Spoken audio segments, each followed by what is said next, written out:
Hello, hello, hello. Can everybody hear me? All right. How's everybody doing tonight? Hey, friends, how are y'all? Yeah, we got a good turnout today. I want to thank you from the bottom of my heart for being here. I know it's hot outside. It's strangely hot for May. I don't know if y'all felt that way last week. But again, thank you for making the drive. We also have about 20 people that are online that are participating with us virtually. So shout out for our owl in the back. It's currently recording right now. Also want to thank Kim and Ron Hannon for donating that to us. It gave us the ability to really elevate these experiences and make sure everybody gets to participate. Also want to take a moment, if I could get my board members to wave their hands in the air. Round of applause for my board.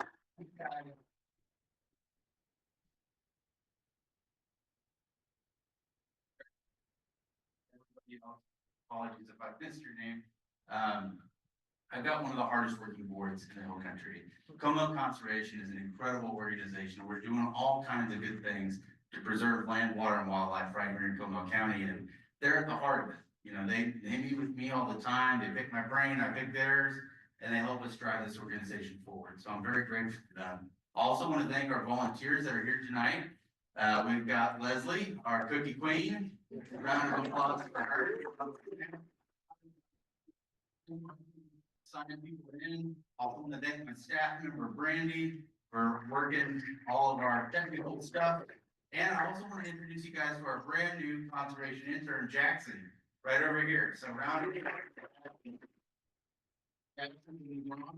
Native and is going to Montana for conservation education. So we're really glad to have him on the team, and it just keeps getting bigger and bigger. I have a couple of quick announcements, and so I'll just share those with you real briefly. So for those of you, I don't know how many of y'all were there, April 22nd. Did you guys participate in that community program? We had a community program out at Ty Preston Memorial Library on April 22nd. Man, it was a barn burner. It was called Drought and Demand, and it was focused on Canyon Lake management. We had Texas Water Company, GBRA, we had the Army Corps of Engineers, and we had our two commissioners out there. We had 147 people that were admitted into a room that only allowed for 100 people, so we broke fire code. We had to turn away 120 people, which was devastating, and that was at the door. We had to turn away 200 people at the road. So we recorded that, and it is on the League of Women Voters Comal Area YouTube channel. You can watch the whole thing there. And we posted it, and in 3 days we had 3,000 views of that video. And so it just really shows you how many people are concerned and thinking about the lake and thinking about the Guadalupe River and what that means for them. And so we were humbled by that event. We've never had an event that was that large ever. It was just something that we were learning from. We're going to be posting the answers to everybody's questions. They were submitted by card. We're going to be getting that out before the end of May. So you can check our website, check our social media, put it in the Conservation Insider, and make sure everybody gets to get their answers for their questions. So anyway, it was a wonderful event. I also want to announce, I have slides. I don't know why I'm not using my slides. Like not used to something like that. Or maybe my clicker's not going to work. Oh, there it is. Okay, I got it. So I also want to announce the Keep It Country Music Jam for 2025. So a round of applause for that. That's pretty cool. Studying rivers and aquifers. I had absolutely no experience in navigating musicians and their agents and all that stuff. So I want to thank Dirk Davadak in the back for leading that committee, putting it together. Really cool lineup. So obviously, you know, our headliner is Owen Temple. I don't know if y'all have heard him. Y'all should totally listen to his music. It's fantastic. We've also got Matt Kirk and the Wayfarers. They were at our show last year. We got the Billie Jeans. I'm really excited for them. It's an all-girl, all-pro squad that are going to be doing some really cool covers. And then for our VIPs, we got Dallas Borough at the beginning. This is at the New Braunfels Airport. So if you've never been out there, you get to hang out in a hangar and raise money for the cause. It's going to be a lot of fun. So things all the way around. Some other things that I wanted to make sure you guys heard, since our last meeting, we launched a new initiative. So often we say, working to preserve land, water, and wildlife. And that is a wonderful mission, and it's something that we're not deviating from. But in addition to that, our board has gotten concerned with the disconnect between children and the natural world. So the average American child today spends about 7 minutes a day engaged in unstructured nature play. They spend about 7 hours a day engaged in electronic media. And this has led to all kinds of crazy situations for both our children and for the natural systems that we care about. And so with our partners, we helped launch the Texas Children and Nature Network Hill Country Regional Collaborative. So that group is going to bring partners from all over the region, from Hayes County to Comal County, all the way up to Kerrville. They'll reconnect kids with the great outdoors. So that's super cool. I also want to mention that next community program is going to be on July 15th. That's the third Tuesday, not the second Tuesday, it's the third Tuesday. And we're going to be doing a family-friendly screening of 5 short films with HEB. It's the Our Future Film Screening Series. And so if you haven't seen those yet, they're really, really cool and very special. Also want to mention, while you're here, we've got some new Comal Conservation merch. We finally have t-shirts, y'all, and I'm stoked. They're really, really cool. Jenny's in the back, she's rocking a t-shirt. We've got both the armadillo and the black-footed daisies. They're really cool. They're on Comfort Colors t-shirts, so these are premium t-shirts. And all of the money that comes from that goes directly to our conservation efforts. Last thing I'll mention before we kick into our program is we're currently accepting applications for the Jency Madden Conservation Award through June. This is an award that we started giving out 3 years ago, and we're looking for applicants. So if you know people in our community that have done great work, that are really thoughtful about the environment, and you want to submit their name to that application, I want to encourage you to do that. You just go to comalconservation.org, click on the purple ribbon that says Jency Madden Conservation Award, and fill out the application, and our committee will read those. So let's go ahead and get started. As many of you know, Comal County and the Texas Hill Country as a whole is growing at an unprecedented rate. Every year, 10,000 new people move to Comal County, and every single one of these individuals needs a place to live. While subdivision regulations and municipal planning departments can help guide some developments, often the responsibility for doing these things the right way falls on the private sector. This is why cultivating relationships with developers and builders is so important. At the beginning of the year, Comal Conservation and its partners planned and hosted an event aimed at bringing developers together. Over 100 of us met at Onera and Memberley and discussed low-impact development techniques and our mutual concern about the strain our natural systems are facing. At Comal Conservation, we believe that everyone has a role to play in safeguarding the natural systems that make our community special. And we are incredibly grateful that New Braunfels native and co-CEO of ASA Properties has joined us this evening. I want to encourage each of you to engage the presentation and ask questions, but I want to also remind all of you to be kind. Balancing between development and conservation can be difficult, but if there's one thing that I've learned is that many developers in our community care deeply about our community and want to work tirelessly to ensure that the projects benefit the community as a whole. So without further ado, I'm going to introduce Garrett Melcher. Garrett serves as the co-CEO for ASA Properties and is responsible for developing the long-term project strategy, as well as the implementation through oversight and design, regulatory approvals and construction of infrastructure and vertical developments. Garrett joined ASA in July of 2017 after working in civil engineering consultancy with a focus on land development. Garrett holds a bachelor's of science degree in civil engineering from Texas A&M. Yeah, he's out there. No, a couple in the back. There we go. Okay.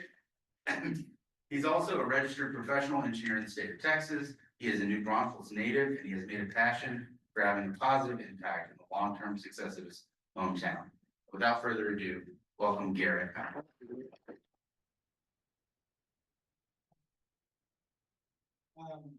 One, I just want to start off with thanks for the warm introduction. That was really kind, Ryan, and thank you for inviting me here tonight. I know that development and conservation don't always go hand in hand, and so tonight I'd love to have a conversation. This is, having been, with ASA for, coming up on a decade now, I've gotten the privilege to have a lot of conversations, with people that didn't necessarily agree with what we were doing. And what's been really fun, about this and being part of this project is that as I've gotten to have those conversations, at the end of those conversations, we've found common ground and go, hey, maybe I don't love everything, but there's some things that I can get behind and understand. One of the things that I've been having a conversation about a lot lately is a lot of the issues that we face are more complicated than we like to think. Whether it's city government, development, all these things, there's a lot of nuances to what we do. And so that's the conversation we're having tonight, is let's have a conversation about those nuances and see if we can find common ground here. But again, really glad to be here. Thank you for having me. Ryan gave a really incredible introduction, and so this is a little bit redundant, but yes, I grew up here in New Braunfels. As the New Braunfels has grown, there's come more and more of a measuring stick of how long you've been here, kind of thing. So I've not been here as long as some in this room, guaranteed. But I did have the privilege of getting to grow up here, which is a fun part of, for me, of being a part of this development, having grown up here and gotten to see the change in New Braunfels. And so it's fun for me. Am civil engineer, did start in consultancy, as Ryan said. And so for me, I was down in the weeds of design and how all this stuff works. Been out of it for a little bit, but I still understand. And I think that gives me a bit of a unique perspective on the developer side. That not everything that I'm told is the way it has to be is what I necessarily agree with, from our consultants, even inside. And then one of the things that I want to talk about is this is not all of who I am. I have a family. My wife Becca in the back also grew up here, blessed in that way. And then we've got 4 kids. My oldest, Eleanor, Molly, Bear, and Trooper. And yes, the names did get more extreme and different as we went on. Don't know how that happened, but I blame my wife, but I didn't agree to it. The other thing about me that I think brings a unique perspective is my grandparents owned a large ranch outside of Hondo, Kansas area growing up, about 1,100 acres. And so part of my childhood was growing up, spending time on a large, relatively large ranch and cattle operation. And so I got to see firsthand what it meant to look at generational change through a large land holding. And how that played out, got to the point where the interests diverged and it was very difficult to try to transition that land through the family. And so for me, it brings a unique perspective to Veramendi and where it's at. And so I do want to go back a little bit and just talk about Veramendi and where it came from, how it started, and maybe provide a little bit of context about where we are today. So in 1827, Juan Martin de Veramendi got the original Spanish land grant. And so, those of you probably good Texans know that was prior to Texas, right? So it's original Spanish land grant held by Juan Martin de Veramendi, held massive amount of lands. He was a governor, very prominent. Then sold it to Joseph Landa. We all know the Landa name, Landa Park, where the high school sits. Oakwood Estates, all of that was part of the property. And then about 2 days before Pearl Harbor, Dean Word, the first, bought the property from the Landa estate. Part of the Landa estate will was that all the assets had to be liquidated within 10 years of the death of his wife. And so from 1941 till about 2015, the land stayed in one family ownership. And so Dean Word had 2 kids, Tim Word, and then Joyce Word, who married Bill Borchers. And so then became the Words and Borchers Ranch Real Estate. We are now working with the 3rd generation from there. And so there are 7 family members, cousins, brothers, and sisters 5 on the word side, 2 on the orchard side. And then as you look into the next generation, they're even more. And so again, you have this theme of, you have this legacy property, and you have an incredible difficult situation of how do you manage this property?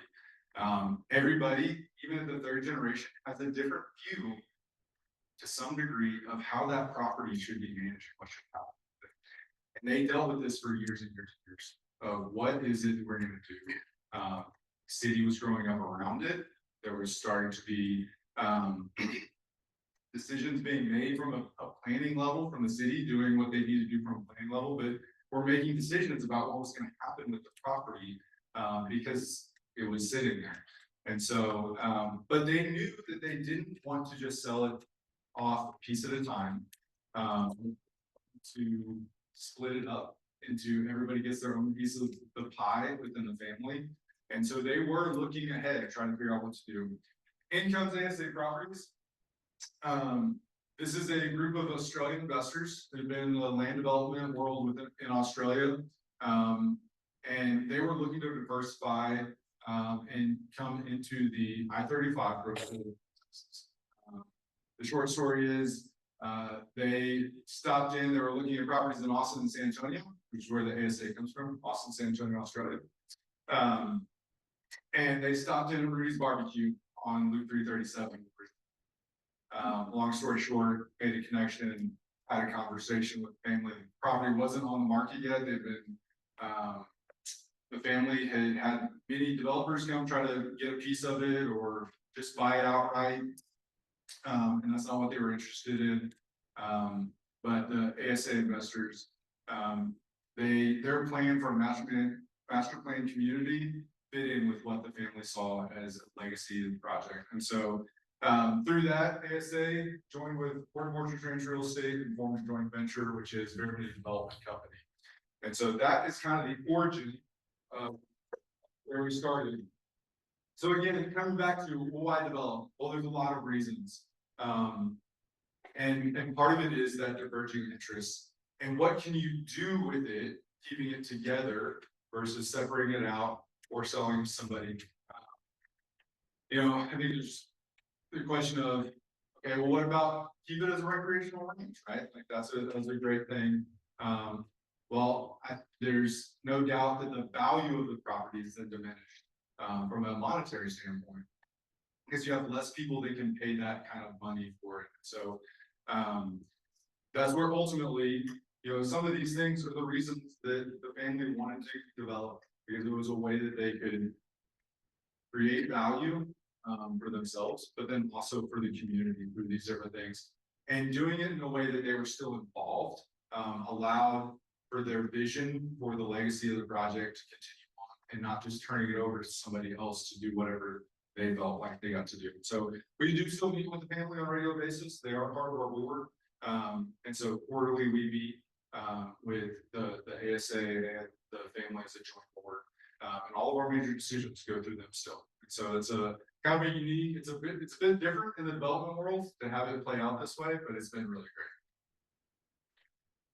So when we get into, okay, Veramendi, how do you design it? What do you do? The first thing is you go, I'm going into development. What is it going to look like? These are obviously more extreme versions of development, but these are all development. I think what's really interesting when you start talking about development is really the scope of what you look at.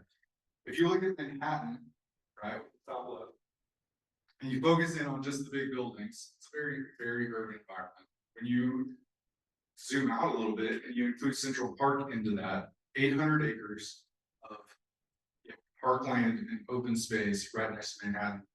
It's a compelling story, right, in and of itself.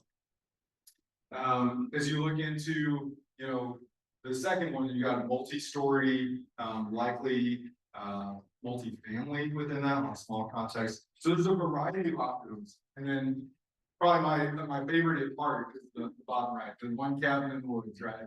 That's one way to develop it as well. All of these have positive aspects to them, the way you develop it. And so I think grocery shopping is gonna be a little bit challenging in the bottom right. Gonna take a little bit more effort, probably a little bit less diversified options. Equally, I understand why people wouldn't want to live in Manhattan. My wife was one that wanted to. I ruined her plans. She was planning to go to New York, and she met me, and I changed those plans. So I'm grateful for that, for her changing her mind on that. So as we start developing our philosophy, and this is not something that was set out. This is not in any of our documents that written. This is really kind of what I've gleaned over the years and being part of the process as I'm trying to condense what it is we're trying to do within Veramendi. This is kind of, these are my words of what we are doing and what drives us. But for me, we're trying to create compelling value, not only for our ownership group, but also for the community and also for those who are buying into Veramendi. There is a value that we are creating in there. Some of the ways we do that is preservation of the native environment. That's an easy one to put at the top of the list in this group, but it is true. That includes things like tree preservation. So backing up just a sec, we have a development agreement with the city of New Braunfels that governs all of what we do within Veramendi. Veramendi is within the ETJ, the extraterritorial jurisdiction of New Braunfels, so would only be regulated by platting. By the city, it would not be regulated by the building codes. We have a 450 odd page document that is our design code alone for Veramendi. That doesn't include all the other documents that are part of that development agreement. One of the things that we did in there is we agreed to a minimum of 480 acres of parkland within the 2,400 acres. Tree preservation was part of that. We have the most stringent tree preservation within the city. The city has come up significantly since the adoption of our development agreement, but ours is still more stringent on what we have to preserve, mitigate, and then plant in there. Thoughtful land planning. Has anybody ever driven into a subdivision and it takes you 20 minutes from the front entrance to get to the house that you're trying to go to because every intersection is a stop sign, even though there's nobody there? That drives me crazy too.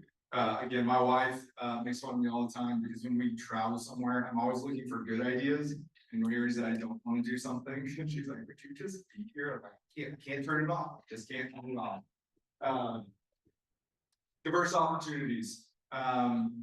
It is easier to pick one thing and do it over and over and over and over again. But that's not what Veramendi is about. And so, yes, we will have apartments, we will have townhomes, we will have smaller lots, we will have bigger lots, we'll have commercial, we will have a variety of things. Because again, we feel like that creates community through that diversity. Build quality components. Let's find out the best word, but again, engineer, so you gotta work with me on that one. And then long-term view, they kind of go hand in hand. What we build today either adds value or detracts value from the project long-term. And so when we make decisions, we're making long-term decisions in this. We are not looking for, what's the next 2 years look like? We're talking next 10, 15, 20, beyond that. One easy example of that is we didn't name our little sections or phases of the project. That is very common in industry to name that, that phase.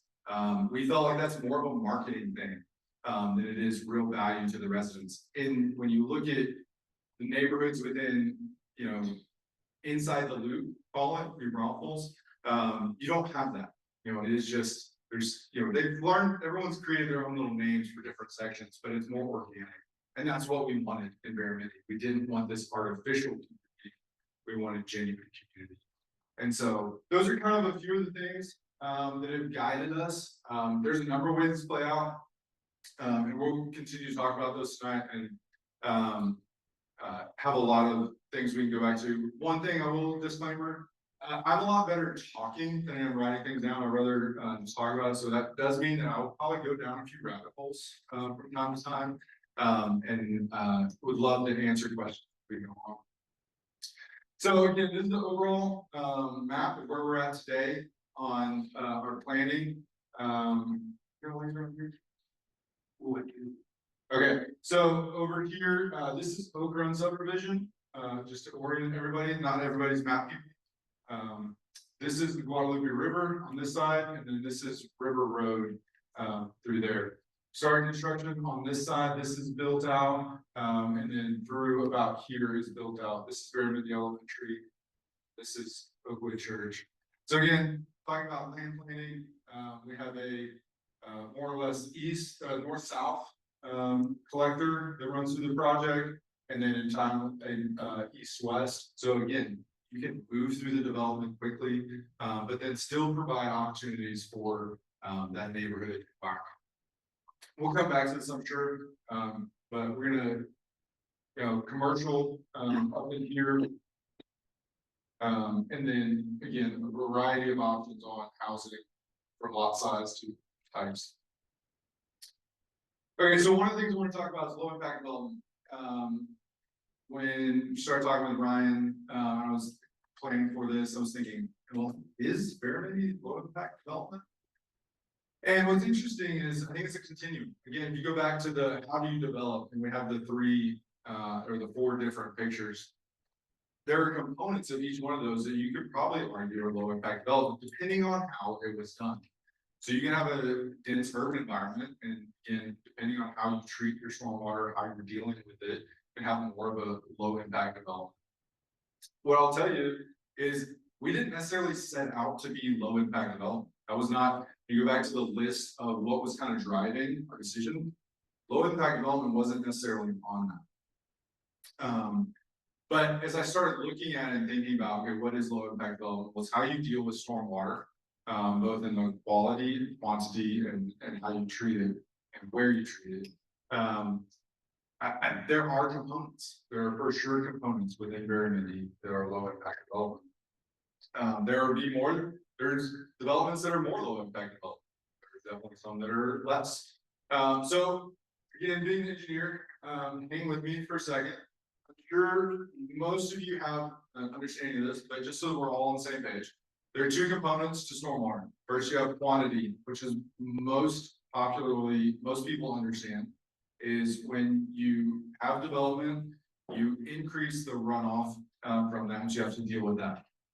Well, the two components of increasing runoff are your time of concentration. So when you have a raindrop at the top end of your watershed, how long does it take to get to the bottom?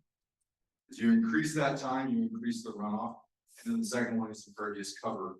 So as you put down asphalt, concrete, roofs, all those increase the amount that is runoff versus infiltrated in the ground. And so you have an increase in the quantity of runoff. That increase is always based on the baseline, which is existing. And again, the interesting thing about the time of concentration is depending on slope and path. And so a really cool project, you guys all know, I'm sure, the headwaters. One of the interesting things that they did, I guess you a tour with Nancy and the architects that did that first phase a number of years ago. And they have an overflow from the MGU water. Well, MGU water has chlorine or chloramines. I won't get into I don't know all the details on that, but they've got things in there that they didn't want going into the springs, right? And so what they did is they planned a very elaborate long path to keep it on site for a long time so that it could off gas that stuff. But that is extending, that's an artificial extension of time concentration. So you can do that within development as well. And then the speed at which you're doing it. So if it rolls off the roof, it goes down a gutter, it goes into a pipe, all of those things, it has no opportunity to infiltrate, and the speed that it goes across when you look at those numbers, again, I'm getting really into details, I'm sorry. The speed that water travels through grass is slower than it goes through concrete, right? That's pretty simple. And so anytime you can remove concrete or piping from that situation to run it through a grass or a dirt swale or something like that, you can slow down that time of concentration. So one of the things that we did early on is we, again, in the development agreement, agreed to building a dam. So we have a 35-foot tall, 900-foot long with a 300-foot spillway. I did try to do everything in my power to not make that concrete. The number of things we looked at, I promise I tried, because it's just a massive thing of concrete. But ultimately the engineer said, well, it's either that or the chance of it failing. I said, okay, well, let's not let it fail. So I guess we're gonna do concrete. But so this satisfies all the detention on Veramendi. In fact, it's 2.5 times larger in volume that it holds than it would have been needed just for the Veramendi development. And so this drains into Leaders Creek, which then goes down and into the headwaters. So there is a community component to this dam. One of the things that's interesting on the lid is it talks, depending on where you're looking at the definition, it talks about sourcing, like dealing with quantity and quality at the source. Again, you can go into a deep dive, but there's definitely arguments on quantity that regional is better. I think it would be hard to argue that Canyon Lake Dam doesn't provide an immense flood control benefit, right? Because it's regional. And I think it's pretty easy to say that would provide better retention components than these small subdivisional detention ponds. And so this is a regional play here. The other is the water quality. So again, assume everybody understands this, but in some way you're filtering the water. The TCEQ, because we're over that aquifer, regulates this, and you're trying to remove the total suspended solids. Out of that, you have to remove 80%. You do this in a number of ways, and this is the one that goes in the weeds so fast. Even in the design world, the professional world that we deal with on a regular basis, people get confused by this often on the different ways you can deal with it. One of the things that's interesting is there again, you go back to the quantity. There are benefits from a quantity perspective from water quality basis, because we're going to capture an amount of water, we're going to hold it there for 24 hours or more, and then we're going to slowly drain it out over time. So that volume is not running off, it's being captured. The problem is it's calculated slightly different. And so engineers go, it's too hard, we're just going to ignore that from a quantity perspective. But you're actually getting a quality and a quantity reduction through those basins. Again, if I'm losing you, I'm talking afterwards, and we'll have a nerd out for a long time. And then the other thing is that when we release these, we're releasing these into these existing tributaries. One of the things I've gotten to learn over the years is that the geology in those creekways are where you get a significant amount of infiltration into the aquifer. We've also seen on projects in other parts of the project is we have some of the hardest rock you'll find. The contractors love to tell me how hard it is and therefore how expensive it is to deal with. But we have seen in other projects that the rock is so hard that it becomes an aquitard and it doesn't infiltrate in there. So what's interesting is that, yes, this is Edwards Aquifer, but even within the project, there are components of the project that will more readily infiltrate, and there's components that won't infiltrate into the aquifer. Again, it's a little bit different than just the straight runoff of the impervious cover, but it is an interesting. Lastly, with Veramendi, we also have to have a secondary type of treatment above what TCEQ regulates. TCEQ is I'm sure you all know, Texas Commission on Environmental Quality, state agency, and they review all of our development permits. And so we have to do that. We have to meet their standards, but then we also have to have a secondary treatment. Again, sometimes it's simple as disconnecting your gutters from a storm drain system to allow it to give it that chance to go across grass. There's some of the filtering strips, grass swales, different ways that you can get some of that those suspended solids to fall out. Is how you're doing it. So again, another area that we're focusing on. Okay, so the other interesting thing in New Braunfels, again, not dense in the fact that You have a question over here. I was wondering where that dam is. it is it's kind of, if you're looking at Oakwood Church, it's kind of off into the right behind Oakwood Church. There's actually a second dam that was built back in the 70s, further back in the property, that was built by the county. So that was a flood control dam in response to the 72 flood. So it's a Leaders Creek Dam. It's not on Veramendi property, is it? I mean, on the development, or it is? It is. Yeah, that was the dam that was built by the county. Yes, and So then it's south of River Road. go back on it. So it's right here. This is the one that we built. The river is over here. Yeah. Yeah, and then this is the county, dam back there. Is that one of the General Edwards recharge electrical dams like we have in Hayes County? No, that was built after the 72 flood, and how many deaths they had? With the crowded. Yeah, it wasn't specifically built for recharge. What's interesting is working with the county, there's again, forget did it in the weeds, but it does, we know that it increases infiltration of the aquifer. In working with the county, when they did the dry Comal Creek Dam, they applied for credits with TCEQ for infiltrating water in. What they said is the flow path was too short. So it goes in the ground, comes out at the springs. It was too short to give credits. And so we know the same is true here because of where it's located, that it is again, a significant portion of recharge happens in those existing creekways, which this is a creekway through here. So we know that we're increasing it, but it's again, engineers go, well, I can't quantify it. So we're going to ignore it. So it doesn't specifically do that. Like that's not what it's designed to do, but we do know that there's ancillary benefits for that. To keep water away from bleeders. It does. Yes. Yes. Yeah. So it holds it back before it enters Bleeders Creek.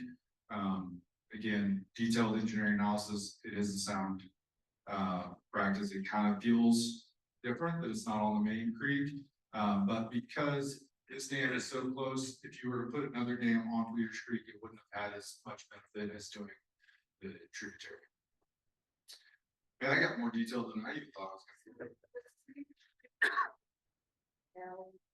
Yes, this is Bleeders Creek through here, and then it goes kind of up and out to 46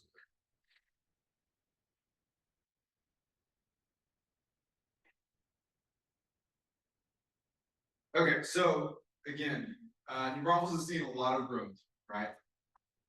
And a lot of people don't love the growth. It creates different traffic situations. There are a lot of reasons, right? I won't go. But one of the interesting things that I'm thinking about is, does low impact development, how does that relate? How does that respond to density? And preparing for this, I found this study that was done kind of early 2000s over near Houston, but looking at the different outcomes of, again, no development, which again, we went through, okay, why did we move into development? Because of all the reasons with the family and the land holdings. So this is not, where we're at. But then, okay, if we look at 50% impervious over the entire area versus 60% in select areas, but more open space, to 85% impervious in over a smaller area. And what you see is that your TSS levels, your BOD, a lot of your stormwater characteristics, they actually get better with this denser type of development, even though you're adding way more people on a total. You have 24,000 population per square mile versus your 4,000 per square mile. Your overall characteristics are a lot better. And so one of the things tonight I want to talk, just kind of focus on is like, there is a difference between, density and low impact development. And so, again, one of the things we talked about is Veramendi, we're looking to provide an array of opportunities. Design is all about compromise at some level. If you want to do two things and they are mutually exclusive, you have to decide, am I picking one or the other, or am I going to compromise to agree both of them? And so housing affordability is also an incredibly difficult thing here in Comal County. And so part of what we're trying to do is provide options. There's apartments, townhomes, we have smaller lots, we have larger lots. And that also then moves us into parks.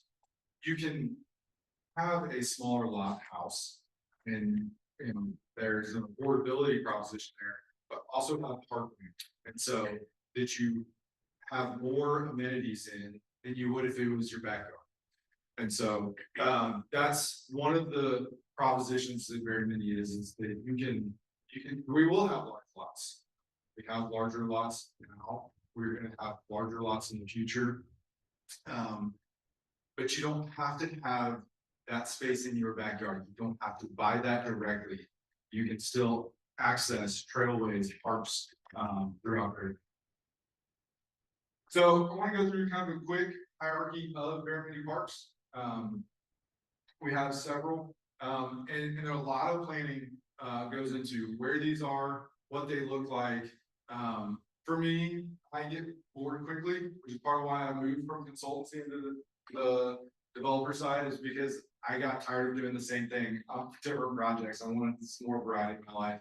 And so when it comes to design and planning, I don't ever want to do the same part twice, because to me, it's like, why? That's not like a component of that part, go to that one.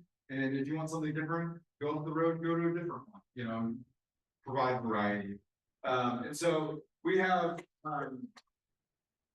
our smallest park would be a pocket park. And so a lot of times what we're doing is we have this is a great example. If you come, this is, Caddy, coming right off of Veramendi Elementary. There's a great tree there. We lovingly refer to as the Keebler elf tree, because it's this short, squatty giant of a tree that our original land planners put a road right through, and we said, you gotta be kidding me. And so we rearranged the whole neighborhood to save this tree. But it's a great tree, but that's really the park. It's kind of open space around that great tree that we planned around. And so that's kind of the epitome of pocket parks, is those areas where we've got some great trees or a great natural feature, and we're going to try to carve that out and save that area. From there, we do neighborhood parks, about an acre in size. We'll get into more detail on these. But again, these have to be per what we agreed to in the development agreement within a quarter mile of a residence. So again, we're spacing these out. There's ensuring that these parks are accessible within the community. From there, we have community parks. We'll have about 4 of those. We'll have 4 of those. Those are about 10 acres in size. Again, nuances to that, but we won't go into that detail. Higher level of amenity as far as the built environment within that. And then we'll have 2 regional parks. This one here, we have designed, we'll go into some more detail on it further on the presentation. That's just under about 70 acres. The London Park, trivia buffs, if you exclude the golf course, Landon Park sits on about 30 acres. So that'll be roughly, more than twice the size by itself. So again, in total, have to provide at least 480 acres of parkland. Our trajectory right now is we'll exceed 500 in total parkland. And then trails is another component. I don't have a slide in here because I forgot, but we are building Ward Parkway right here. It goes through about right here now, and this section is under construction right now. We identified a long time ago that if we want a robust trail system through here, a 4-lane road and a robust trail system don't go very well together. And so, I was telling the team this week, we just finished setting this arch spans. We designed a dual arch span bridge there to provide grade separated pedestrian underpass in that location, so we could have that strong trail connection. I pitched that probably 3 years ago to our then CEO, and it was one of those ideas that I thought, there's no way this actually happens, but I'm going to throw it out there just in case. And here we are today with bridges in. They're building the superstructure at this point, but really exciting to think about what that trail connection from Ward Parkway underneath that bridge and then back up into the project is going to do long term. That was not that we spent significantly more than we had to. That drainage through there in no way needed that bridge. We could have easily done it with call it 5x5 box culverts through there. and it would have been significant, probably half the price, to do it that way, but long term, I think there's value. Yes, ma'am. Just a quick question concerning, how are these, okay, you, the developer, are constructing and absorbing the construction costs. Maintenance, 5 years, 10 years, 20 years down the road, who's responsible for maintaining these parks? Yeah, so, great question. There's levels within there. The smaller parks, the pocket parks, these are the neighborhood parks, those will be maintained by the HOA. The larger parks, there is a taxing jurisdiction over Veramendi, it's a water improvement district. I'll get into more detail on that, later in the presentation. That has an ability to, provide maintenance funds, for the parks.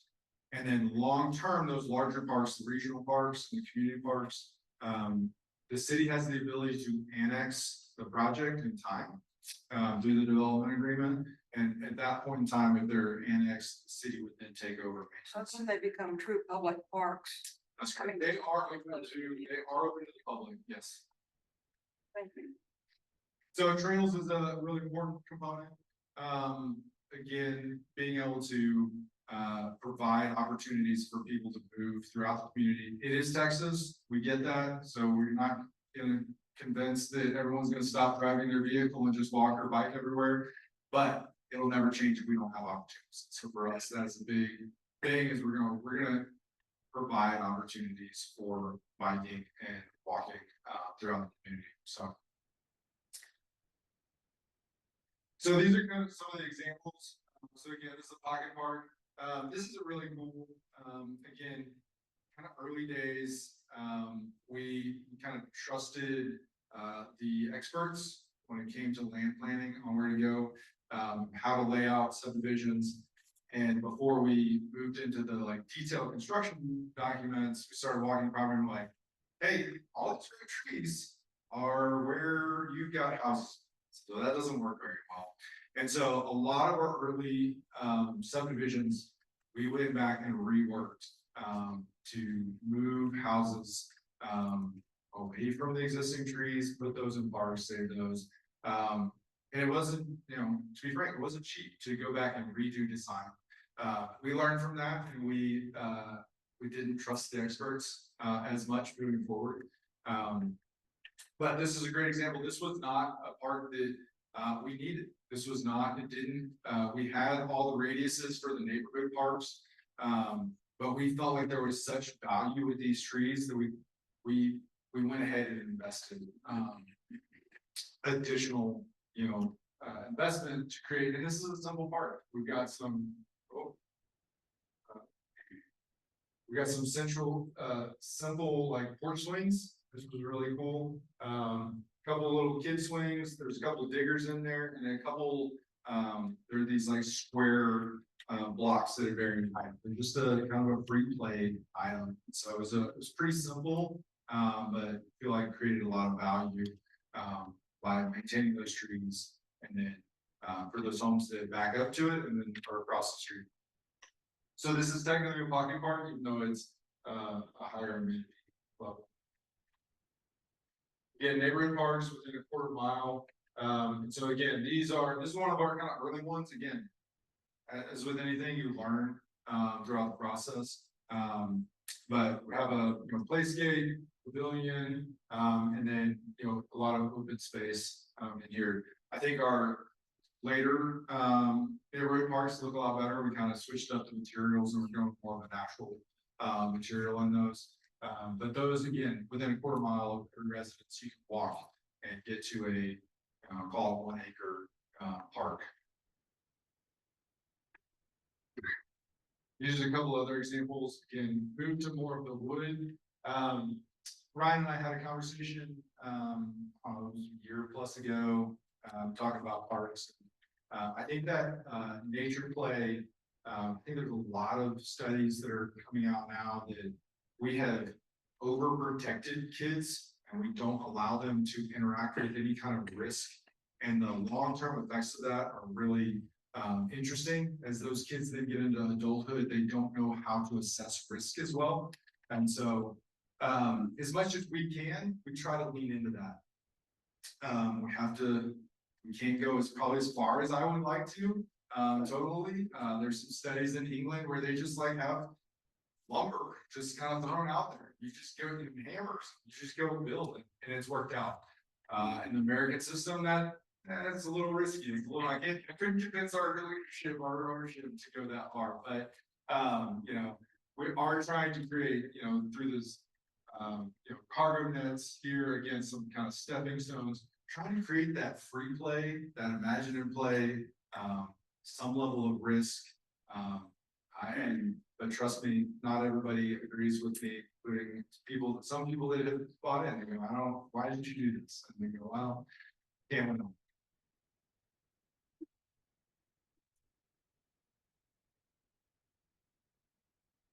So community parks, that really demographic is supposed to be kind of for, you know, a Veramendi size type catchment area, right? So the regional is really drawing people, again, Land Park would be a regional type park.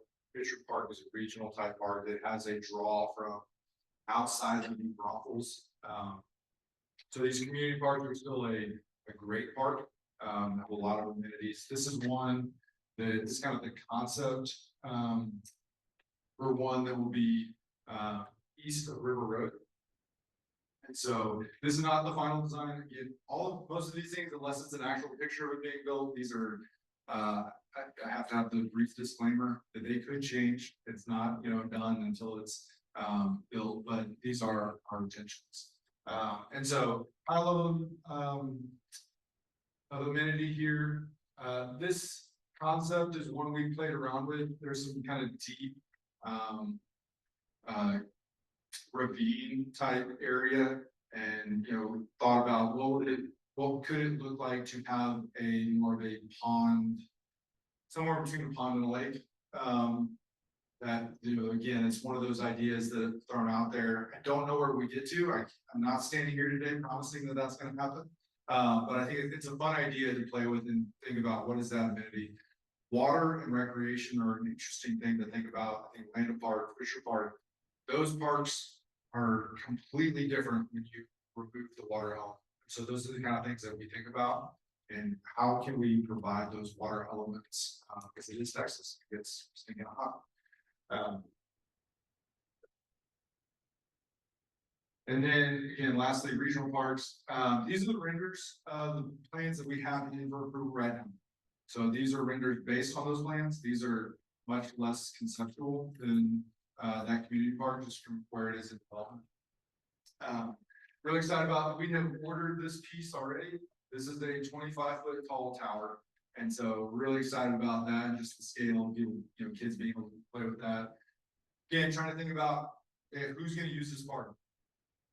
Well, clearly kids are going to use it, but parks are not just for kids, you know. So we have pickleball courts here, again, open to the public. Yeah, again, kind of this, we want the design of this to blend in to the built environment, or the natural environment in a built fashion. So again, a lot of those natural materials in here. Trees on here, these bigger trees that you see rendered here, those are trees we went out and surveyed, and we planned around those, because again, trees are the best kind of shade. Again, understand the reason for them, but sail shades are like, I despise them from a maintenance perspective, from a look perspective, but shade's really important. And so trying to really use those trees for shade in the park. So again, this water feature here, wanted to create water, weren't going to be able to create, you know, a river, the Comal River through this land. But this is kind of our version of a splash pad. So again, instead of having the primary colors, big water tower bucket, you know, drop-in thing, trying to have it kind of blend into the environment. So the idea here is that kids can come up and pump water in. It's more of a creek style splash pad, but you can still kind of play in it and get wet and enjoy the area when it's really hot. So from there, the question then becomes quickly is like, okay, how is Veramendi able to do this? And why or can't or won't other people do this type of development? Well, I think there's a few reasons. One, we have size and scale. So we are 2,400 acres, right inside New Braunfels. And so the ability to put in this level of amenity is, we have that opportunity because we can spread that out over a lot of different projects. So that is like, that's important. I think it can easily be overlooked, that we're able to do things, that smaller developments and smaller land holdings just can't do. The other component, is the water improvement district. So again, this is a taxing district that reimburses for, infrastructure, so water, sewer, drainage. It reimburses us through, tax collection and sale of bonds for those, improvements. What that allows us to do is that, so Word Park, that I was just showing you, that's a $10 million investment. Not many developments can invest $10 million into a parkland and still make money. So by being able to reimburse us for the boring infrastructure, as I like to say, we all need, but nobody really, it's not sexy. We're able to then spend additional dollars on things like parks, and space, and trails. And so that is a huge difference. If you don't have that public finance ability, your ability to provide these other things are very difficult. And then our ownership group, location ownership group, have to give credit. And I meant to say this at the beginning, I get to stand on the shoulders of everyone who came before me. The family, the ASA group that went into the planning on this. I get to stand up here and talk about it like it was my idea, but they did the work beforehand and made the decisions. Our ownership group spent 5 years developing the entitlements, all the development agreement, spent millions of dollars before we did anything, before we turned any dirt, before we had any sales. And so it took patience and willing to believe in what was going to happen, that this was going to work out. It's an incredible risky bet, to be frank. And so I think those are some of the things that, you know, we've got to talk about, we've got to consider when it comes to development. From there, I think probably the easiest is let's turn over questions, because I'm sure there's tons of questions, there's tons of facets of Veramendi, and I would love to have just continued conversation about Veramendi development in the country. All right, give a round of applause.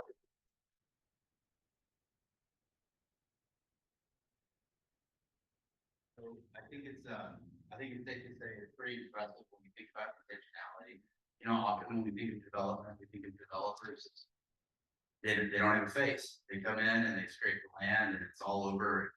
You know, that's the way we kind of think about it from an environmental conservation perspective. The reality is there's an intention here currently. And the purpose of this presentation and purpose of this community program is to really show that intentionality and to recognize that as a conservation community, we're going to have to be what I call radically collaborative and work to find partnerships in every aspect of our community. So with that being said, we're going to open it up for questions. I'm going to clear it on the microphone. We also have 20 people online, 23 people online. We're going to make sure their questions get answered as well. So who's up first? All right. How does this compare with what's being done in Mayfair, which we hear so much about right now? Yeah, so when Veramendi started, this was the type of development that the city of Braunfels had never seen before. So what was interesting is we, again, it was one more time, but we paid for not only our consultants in the process of development, but we also had to pay for the city's consultants at the time because they didn't have the ability to review all that. So from the city's perspective, when Mayfair development came along, when the GLO put that land on the market, wanted to do a similar type of project, the city said, we're not going to reinvent the wheel here, and largely adopted what we had done. So they have a very similar setup. From a development standpoint, we're not on 35.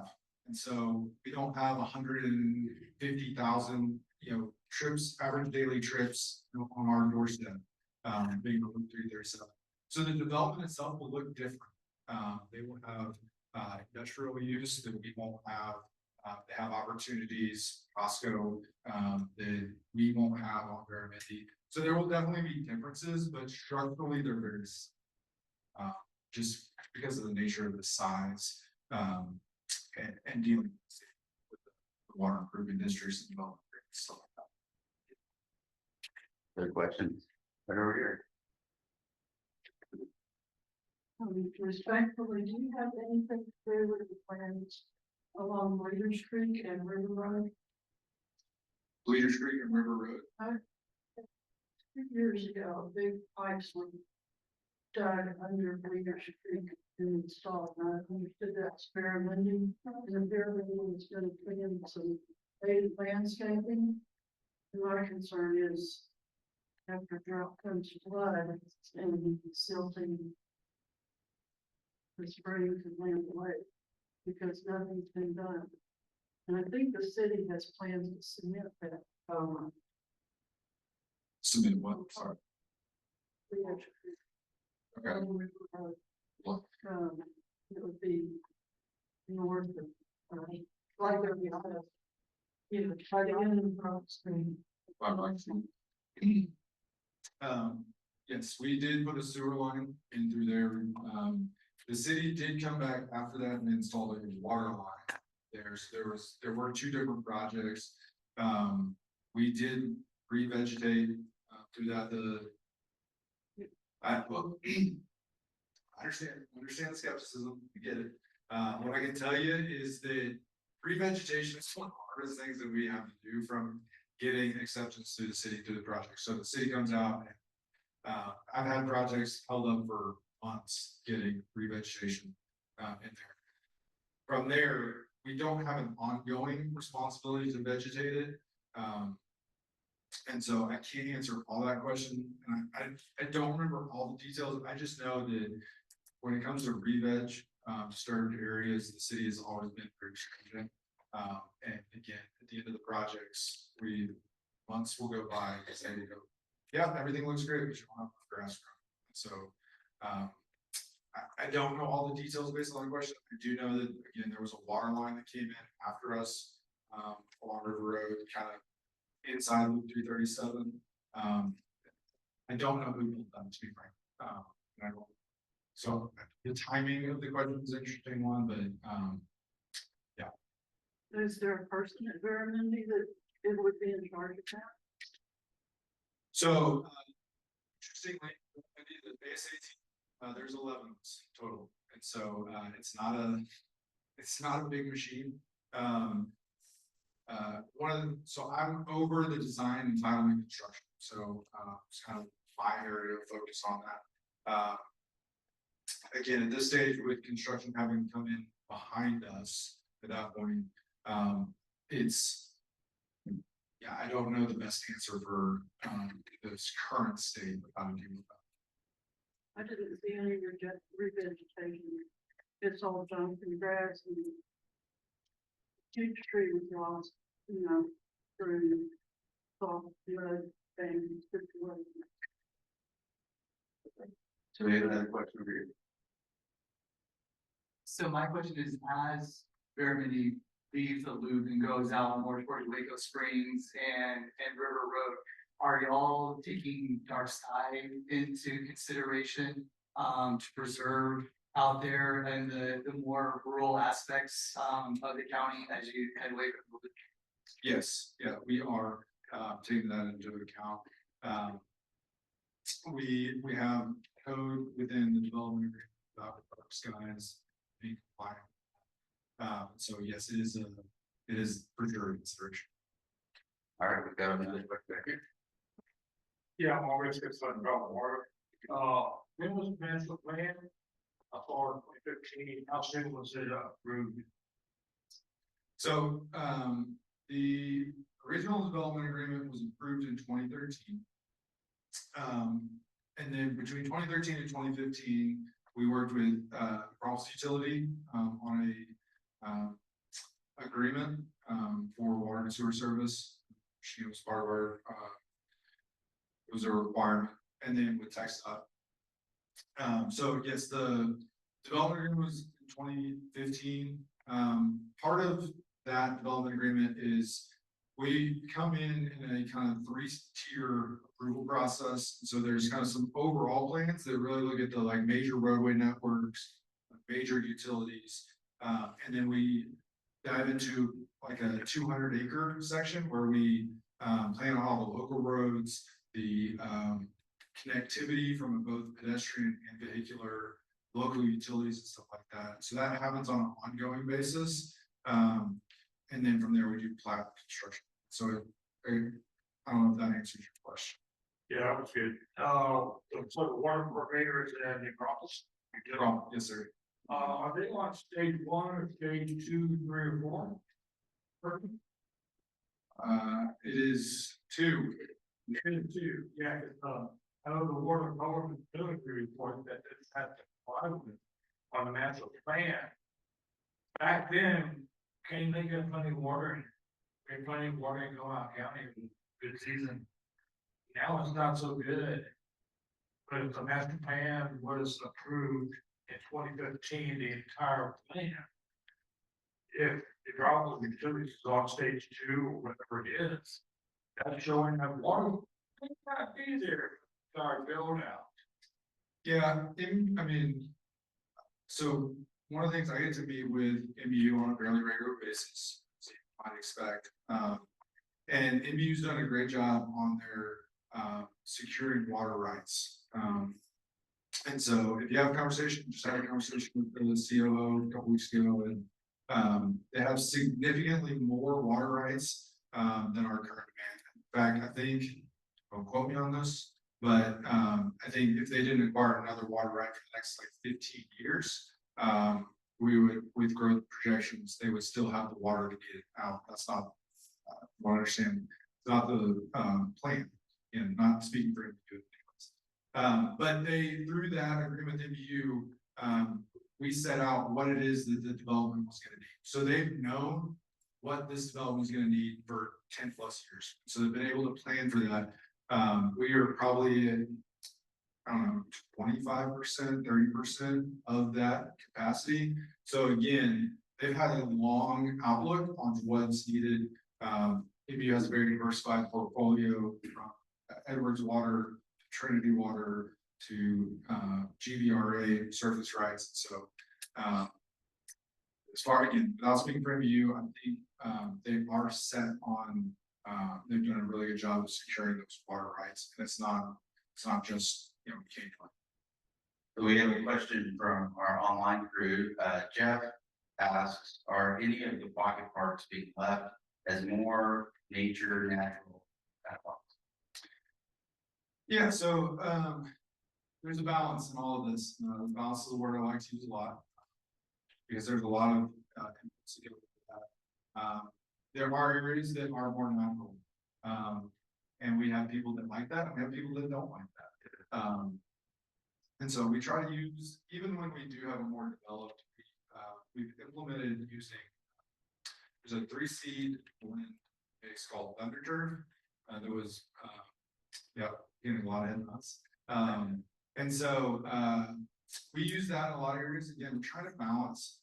We are a more urban, suburban type development. And so we're not a rural development, but equally, we've got a water, grass to keep it alive. That costs money. And that isn't great long term for a lot of reasons. And so we have, between back of curb and sidewalk, we do have Bermuda. Because it landscapes well and presents well. But then behind our sidewalk, we have larger areas we use that under turf, so that we don't have to irrigate it. And so we irrigate it to get it established with temporary irrigation, and then from there, let it do its thing. So yeah, so it's always a balance of creating natural space and space. One thing that didn't gonna keep going for a second on that. Within the regional park, the kind of the images we showed, that's like 10 of the almost 70 is that built environment. The rest is gonna be, other than trails, is native. Because we really wanna provide that opportunity for people to get out and experience nature. Like having a state park 5 minutes from the house. My wife and I first got married, we lived down at the island, we rented a house. And, if you've gotten to, go down there, it's a pretty incredible, piece of nature. And we were sitting there looking at the cliffs, on Lakeview, and it just felt like you were an hour out of town. And it was an amazing experience. It had a real impact on me. And that's one of the things that I want to be able to provide, for a larger amount of people. And so creating and preserving those native spaces. What about, the use of reuse water? And, the green plant provides that kind of nice lake thing off of Collins Street. What's gonna be done in that capacity? Yeah, great question. Ryan and I were having this conversation earlier. We've had conversations with MU, about doing reuse. The treatment plant there on the loop of the Guadalupe, River.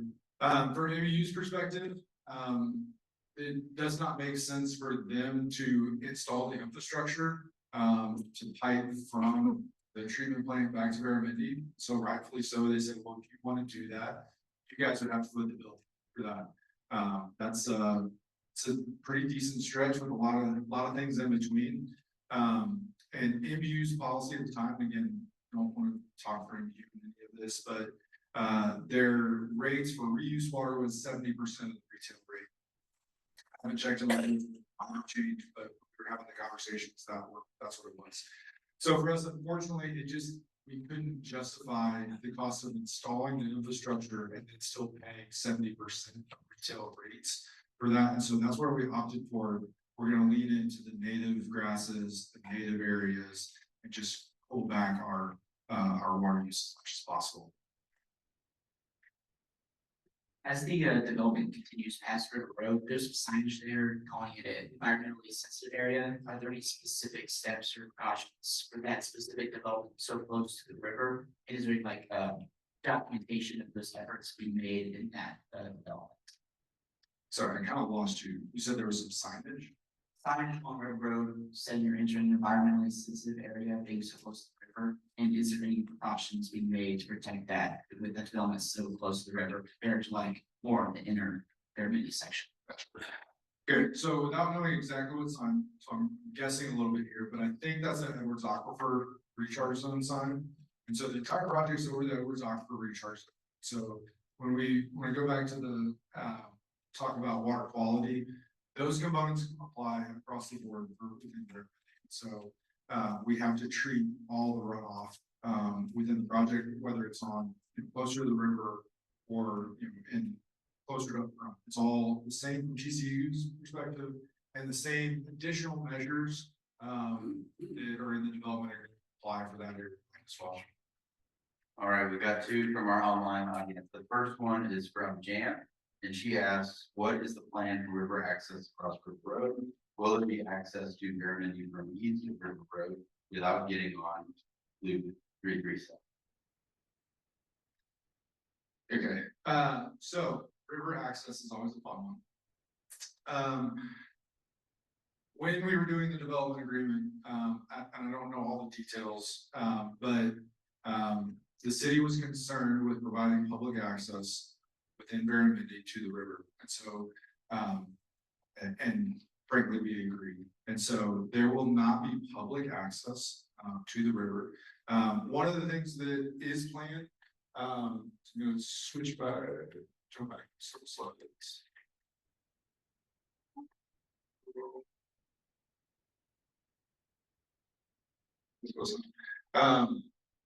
This area in purple is about 120 acres that's been set aside for a resort hotel. And so that's been part of the original plans from the very beginning, was having a resort hotel type development near the river. And so that will have access to the river, but again, it won't be open to the public. And so yeah, I think that's how I can answer that. As far as access from east of the river, was that the question? It was east of River Road without getting on the loop. So now, if I'm understanding the question. So as you can see over here, this is all, single family lots. So there is no plan to have access, east back over to, it's like the Bredsky Lane area off of 306, but so no, there's no access from that side. That's the question. So JKB online asks, do any of the plans for these spaces include permeable pavement? Or Yeah, so permeable pavement, it's a really interesting one. It's something that we've thought about a lot. Again, when we think about long term. So what does permeable pavement do? Obviously, it is letting water in the ground. It's interesting from an engineering standpoint. Most of the time when you're dealing with roads and structures, even though we are over the Edwards and we have a lot of rock, there's still those fat clays that you see kind of east of 35. So when they get hit with water, they expand and they create a lot of movement, which is not great for any kind of structure. And so permeable pavement is one of those things that, in my experience, I am willing to be wrong. I think it sounds really great, but the reality of it is probably less great.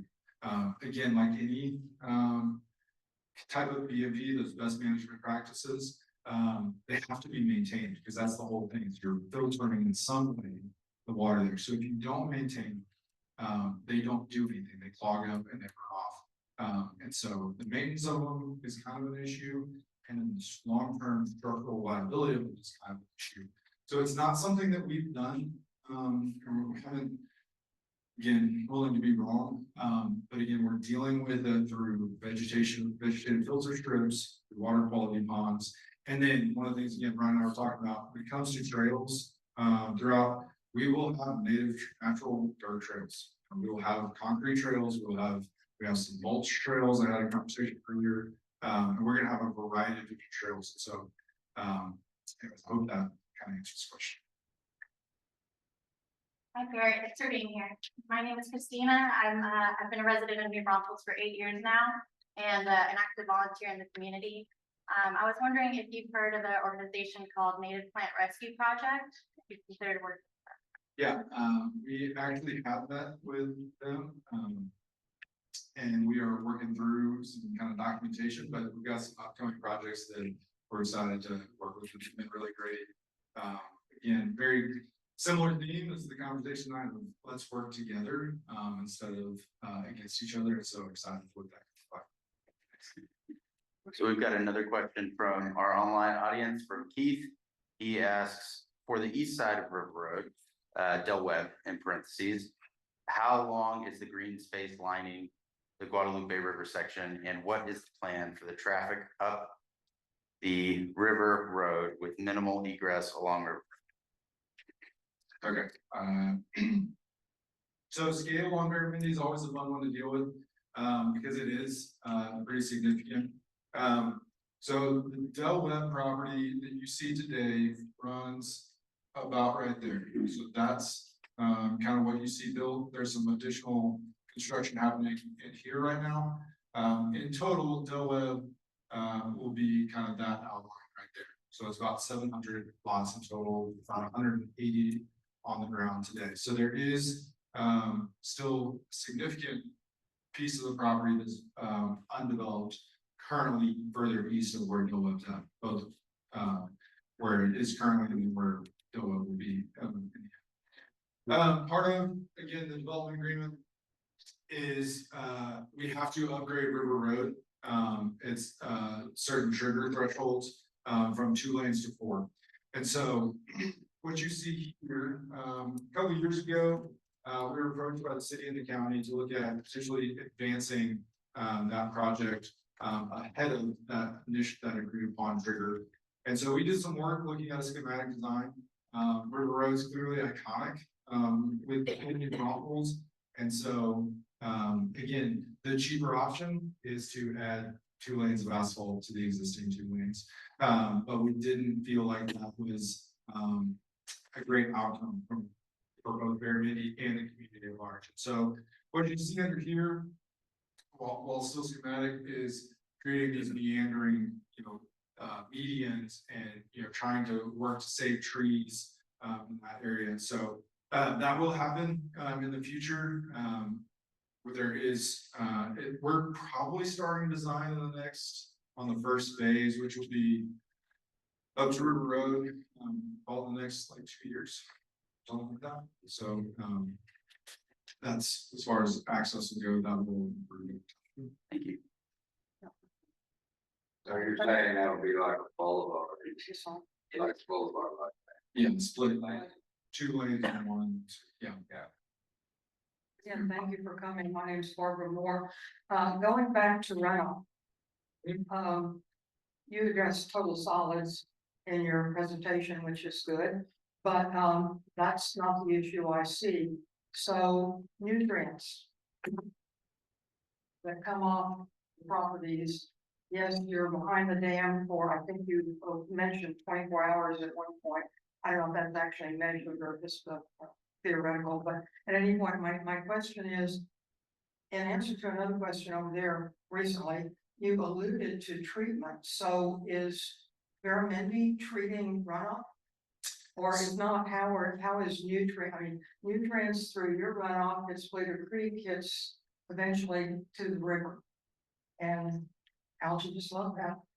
Yeah, like, as far as the TCQ, again, going back to my consulting days, I have designed this thing how TCQ, sets out the design. So when I say treat, I mean those water quality, features that are called BMPs, best management practices. Okay.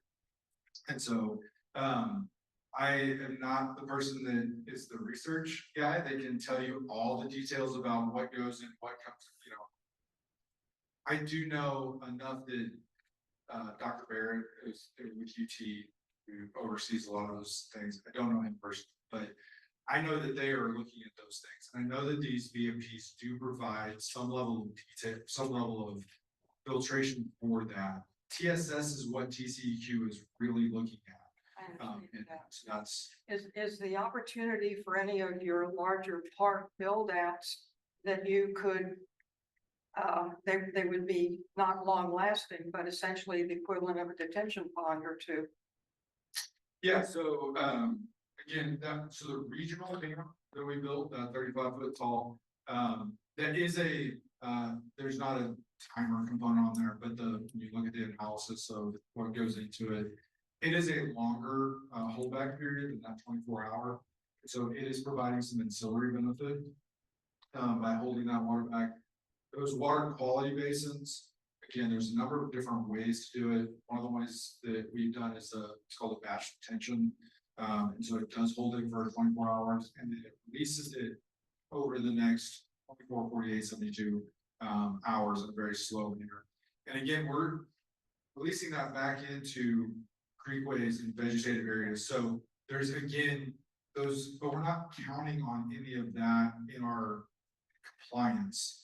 And so one of the areas we talked about earlier before the meeting is you can kind of see this little finger right here. This is a natural draining low that when we first designed it, our engineer said, hey, the simple and easiest way is let's dig a ditch that we can measure and we can calculate and we know exactly how fast it'll go and how much it'll carry. And I said, I don't want to do that. I want to leave this just as it is. I don't want to touch it. They're like, oh, we have to do an additional analysis. Let's do it. Let's figure out how to do it, right? And it worked out. It was great. That area is acting in some way as a grassy swale. But because it is not simple to quantify, again, we've ignored it from a calculation standpoint. And there's a water quality basin at the end of that drainage way. So I don't know if that helps. We meet the requirements through that, but we know there's ancillary benefits in other ways in which we're developing. This is just a real quick little follow-up Sure. because I don't live there. I've got relatives who do live there. But are there any restrictions on homeowners as to the application of, let's say, fertilizers? Because that'll be your You know, do you need a green lawn to compete with your next door neighbors? Does your homeowners association require a certain level of green vegetation? No, in fact, we have applications all the time for zero scape. We allow that. Again, another conversation we had earlier. Again, if you look at, we're trying to create value, for the entire spectrum and that's what HOA, I'll be honest, HOAs are not my favorite thing, right? But they're something we have to have, and they do, when they are run well, provide value across the board, to people. And so when someone comes in with a zero scape plan that is all white gravel across the entire, lawn, that's not protecting the inherent value of everybody around. So we have to work within that and go, okay, you need to provide some kind of variability in here, some kind of design that is, aesthetically pleasing. But we don't get into the detail of regulating fertilizer. I don't know how we practically, it becomes very difficult, but I understand it. So we're gonna ask a few more questions, and I'm sure Garrett will stick around. But we're gonna ask a few more questions, and then I'm bouncing around. Sure. So I'm gonna start over here, and we're gonna come back over here to the right. So, and there's one just comment about you have to apply for zero scape. You have to apply for any, like, that's again how, because if there's a level of you just go do what you want, it becomes really difficult to control. We're not about trying to regulate, we're just, again, it's trying to regulate for the consensus. So any kind of, on the flip side, didn't go into it, but our planting requirements are pretty aggressive. In fact, it blows my mind. I've had multiple, this one homeowners that want to remove trees from their house. And so that's another one that they have to come and go, hey, I want to remove, I want to change this landscaping. And so in that sense, on that side, we regularly go talking about tree. And so in those cases, we said, well, you can move it in the backyard. Some try to work. So there's try to do both sides. Hi. In 98 and in 02, again, we had tremendous flooding. And I'm wondering, along that left-hand side, is that in the floodplain at all? And if it is, what can you do to mitigate that? So there, yes, and I was actually here in 98 and 2, and so I remember very well houses running into the Comal Street Bridge, and cleaning out houses across the town.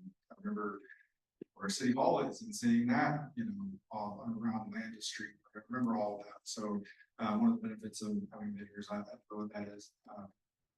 So again, one of the first things we did was we built this dam, and so that not only mitigates our runoff back to existing levels, it actually provides volume for 2.5 times larger than what we need just for our development. And so it is capturing and holding back water. And again, it's in advance of the full development, so we kind of have compounding again. Engineers would ignore the fact that we haven't built out all the way, but it is absolutely providing a flood control benefit for downtown stays in that. And again, so this is the Bleeter Street Dam. So again, if we had put it on Bleeter Street, it wouldn't have nearly as much, but all that analysis, how to deal with that. Again, I can go into a lot of detail that's being mind-numbing. But yes, we have thought about that. All right, folks, I'm gonna do a quick time check because we have to be out of the building by 8. I've got 2 more questions. I'm gonna start over here with Frank. I saw the excavations along the road.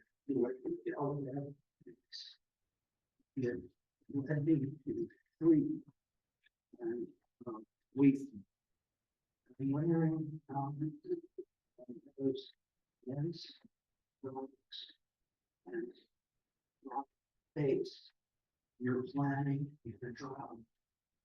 It's getting make it livable, like the old one likes to do. Something that makes sense with the rest of what could be congruent. Overarching. I'm very much appreciate your involved and the sensitivity that you put. Well, if that's something you're heard, Jane. Well, again, I think the answer is probably a bit more nuanced than we'd like to think. This OM is one that we get a lot of questions. And understandably so. Not being purview to the details of what can lead you to certain conclusions, but had conversations early on. Again, tree preservation is something that we take very seriously. In design, anytime you have a tree, that is a constraint that you can't move that up, down, you can't put any utilities there, you can't build anything there. And so I don't know the actual math on this, but it definitely feels exponentially more difficult for every tree you save, how difficult the planning is for that. What I can tell you is, because I got asked this and we went back and calculated it, within that Del Webb subdivision, we saved 70% of the general standard for tree preservation. And Justin is over here nodding, so he can vouch for me here. But general assumed regulation is 8-inch caliber of hardwoods. And so of those 8-inch or larger trees that were hardwoods, we saved in excess of 70% in the design plans. And so a lot of what you saw removed there was cedar, which again can have its own benefit, but was cedar and brush. So the visual change was pretty stark, but from a hardwood tree preservation standpoint, we weren't able to save all of them. I'll say that we were, but we did plan to save 70%. Now, you are going to have some construction, that has impacted some trees as well, but it is one of those things that, were we perfect? No, we weren't. But it would have been a lot easier to just all of them. From the landscaping standpoint, we've been working with Del Webb from the get-go. We said, like, you can't landscape this like you would normal, because again, we have total capacity on the project, and so if more water they want to use there, that uses up our capacity. And so that was absolutely part of the conversation. If you look now, you'll see a lot of river rock within the landscape, a lot more than they do. And so again, why not be the perfect answer? But we didn't just ignore it. And we are still, even though it's LN, and it does have more stringent requirements from a grading standpoint. Because that's the demographic, right? But we didn't just debate what Veramendi is. Good one. All right, friends. Well, let's give Garrett a round of applause.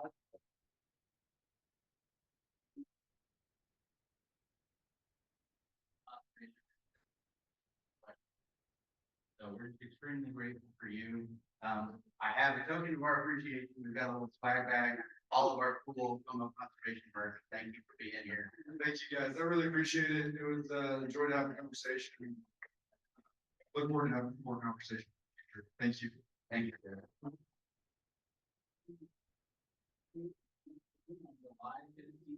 So mark your calendars at the next community program, and thank you very much for being here. Have a great night.